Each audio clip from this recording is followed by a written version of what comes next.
Kembali di dua arah, saya akan langsung menuju ke Bu Nuning, Koordinator SIMKOF ID. Bu Nuning, proyeksi dari SIMKOF ID jika opsi larangan mudik ini akan nanti diberlakukan.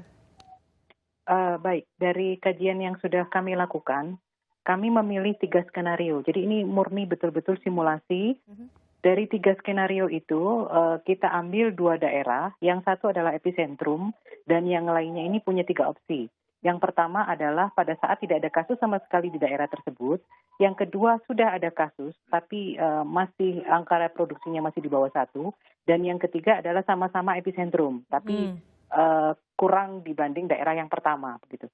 Dari 3 skenario yang kami pilih ini, tidak ada kabar yang menggembirakan kalau terjadi mobilitas begitu. Oke. Walaupun kami hanya mengambil pergerakannya 1-3%, itu ternyata semuanya akan menjadi yang awalnya tidak ada kasus itu akan menjadi epicentrum baru, yang awalnya angka reproduksinya di bawah 1 dia akan naik menuju lebih besar dari 1, dan yang sudah epicentrum kasusnya akan lebih tinggi bila dibanding tidak ada mudik begitu. Jadi itu yang kami simulasikan dari kondisi mudik.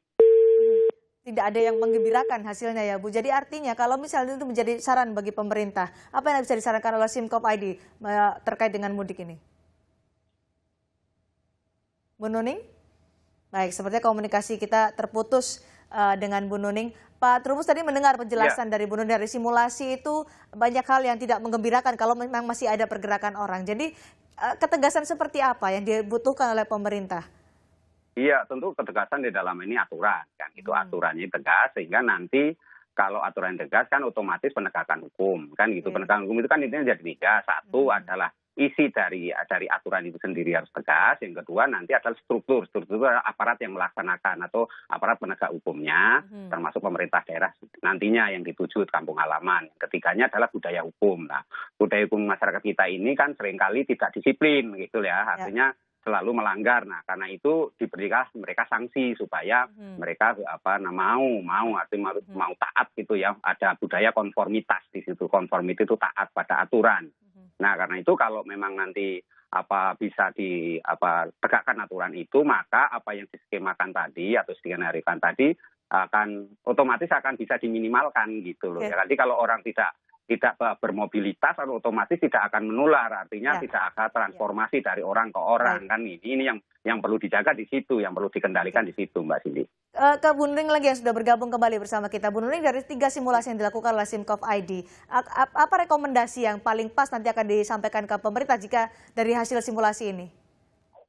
Ya itu tidak ada mudik begitu.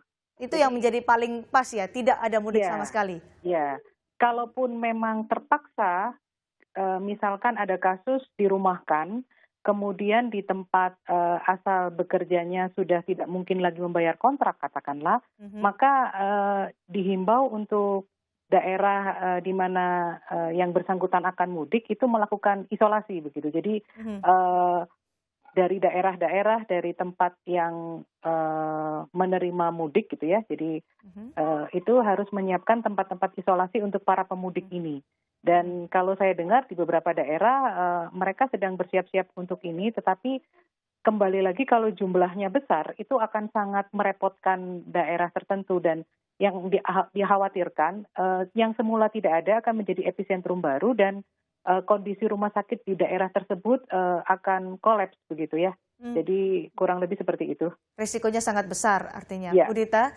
Jadi kalau nanti ini ada opsi pelarangan mudik dan akhirnya diberlakukan setelah melihat perkembangan, kita bicara andai-andai memang ini akan harus diberlakukan, teknisnya akan seperti apa? Selain penegakan hukum yang akan semakin tegas, tapi apakah ada koordinasi dengan angkutan umum, bagaimana dengan jalan tol atau seperti apa nanti teknisnya, Bu?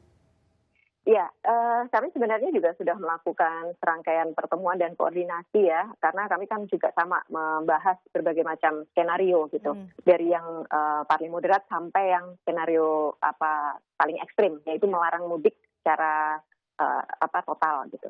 Ini kami sudah melakukan banyak diskusi dan pembicaraan dengan semua sektor terkait, termasuk juga adalah yang mengelola infrastruktur jalan tol misalnya, kemudian juga dengan kepolisian.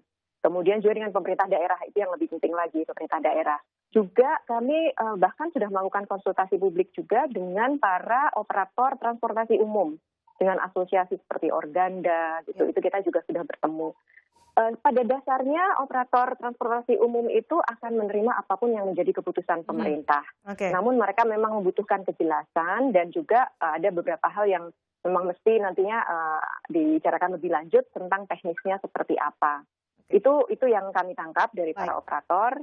Jadi sekarang ini kami memang masih dalam tahap untuk mendiskusikan bagaimana nanti implementasi teknisnya di lapangan. Baik, skenario sudah disiapkan oleh pemerintah dalam hal ini Kementerian Perhubungan. Terima kasih Ibu Adita Irawati, terima kasih juga Bu Nuning, terima kasih Pak Trubus telah bergabung bersama kita di Dua Arah malam hari ini. PSBB ataupun aturan mudik tentu kita harapkan bisa menjadi satu faktor atau membantu memutus mata rantai penyebaran COVID-19 di Indonesia. Saya Cindy Sistiarani menutup Dua Arah malam hari ini. Sampai jumpa.